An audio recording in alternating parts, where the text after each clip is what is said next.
तुम्हाला त्या कामाचं सातत्य टिकवायचं असेल आणि बारामतीचा नमस्कार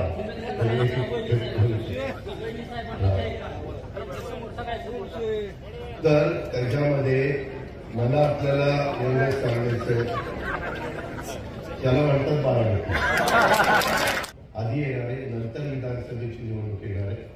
त्याच्यामुळं लोकसभेच्या निवडणुकीच्या निमित्तानं जर तुम्हाला मला पावती द्यायची असेल तर ही जी सगळी कामं चाललेली आहेत, बारामतीमध्ये जो बदल चाललेला आहे, आपल्या करा नदी, आपली नीरा नदी, आपली जनाई सिरसाई पुरंदर, त्याच्यामध्ये तर मी काय काय निर्णय घेतले, कुणालाही तशा पद्धतीचे निर्णय घेता आले नसते.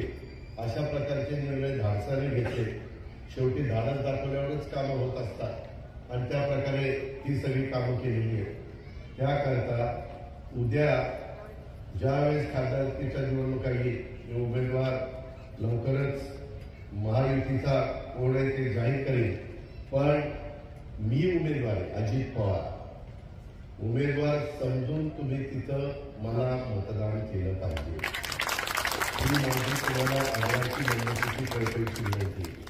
तसं जर कोण भावनिक होतील, कोण आणखीन काय सांगतील, कोण म्हणतील आमची आता ही शेवटचीच निवडणूक आहे, अमकच आहे तमकच आहे, आता खरीच ती शेवटची कधी होणार आहे मला माहिती नाही, परंतु सतत असं सांगितलं जातं. ते तुम्ही भावनिक होऊ नका, ही माझी खूप कळकळीची विनंती आहे. तुम्हाला त्या कामाचं सातत्य टिकवायचं असेल आणि बारामतीचा नमस्कार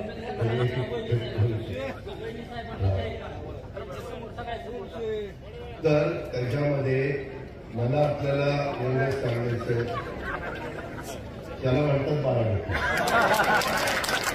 पण मला एवढंच सांगायचंय की या कामाचं स्पीड असंच राहण्याच्या करता तुम्हाला उद्याच्या काळामध्ये मी जी विनंती करतोय ती विनंतीला आपण सहकार्य करावं अशी माझी तुम्हाला आग्रहाची विनंती आहे.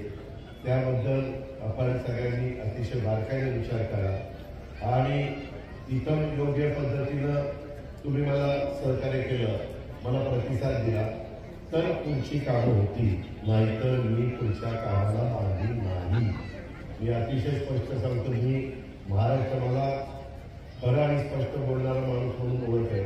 मला बाकीचे पण माझे उद्योग आहेत, ते जर मी एवढं सकाळपासून तिथं काम केलं तर मी विमानानं हेलिकॉप्टर घेऊन फिरून, मला काय असं सकाळी 6 वाजता उठून फिरण्याची पण गरज नाही. त्याच्यावर तुम्ही विचार करायचा की आपलं उद्याचं सातत्य टिकलं पाहिजे, आपली अशाच पद्धतीनं प्रगती झाली पाहिजे.